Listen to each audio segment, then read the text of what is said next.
let's talk about turnips. The turnip market has been around for a long time. In New Horizons, you can buy them on Sundays from Daisy May, who is actually Joan's granddaughter. Joan is the person that you could typically buy turnips from in the older games, as it is called Sal Jones' stock market. Yes, it's a funny joke. Turnip prices change every day at 12 noon from Nook's Cranny, so you'll have a morning price and an afternoon price. The first time you buy them, you are guaranteed a small spike in your prices throughout that week. That means that you can kind of predict when you might want to sell them. There are also apps where you can put your turnip prices into a calculator and it will give you a projection on when is the best time to sell them. And if you for some reason can't find a good price on your island, try visiting a friend. There used to be a lot of websites that were really popular back in the day, such as Turnip Exchange and Turnip Profit, which had queues of people who were waiting and waiting and waiting to get into an island to sell turnips. I know because I did this, I think, one time. There was a seller's fee too, usually. It depended on the user, but it was a really great opportunity to be able to sell turnips at a high price. In an update a while ago, and by a while I mean a very long time ago, back towards the inception of the game, Nintendo decided to make it much harder for you to go back and find a good turnip price in the past. If you time traveled backwards prior to this update, you could go to a day when you knew you had a really high spike, like in the 600s for example, to be able to sell at, and that price would still be there. I took advantage of that when somebody I knew on Discord had a fiance or a girlfriend or someone whose turnip price was in the 650s. Her island was set to that price for a long time so we could go and sell our turnips, and it was really great. Then I guess Nintendo decided that we weren't allowed to have fun and they got rid of that. So if you decide to time travel backwards, but make sure that you do this without your turnips, otherwise they will rot, and try to find a good price, you will be penalized by the game by having terrible prices in the low digits. I'm talking like 18 bells, 43 bells, something awful. Speaking of time travel, don't do it, like I said, when you have turnips actively waiting to be sold.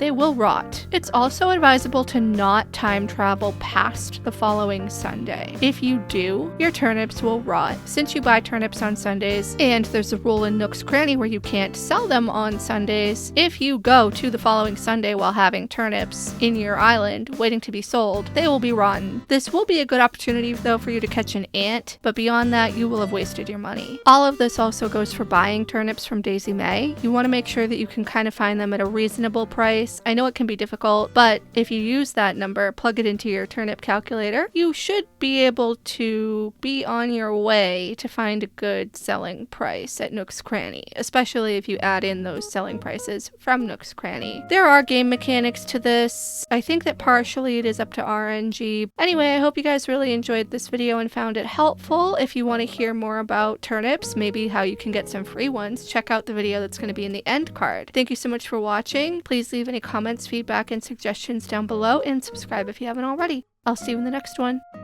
Bye!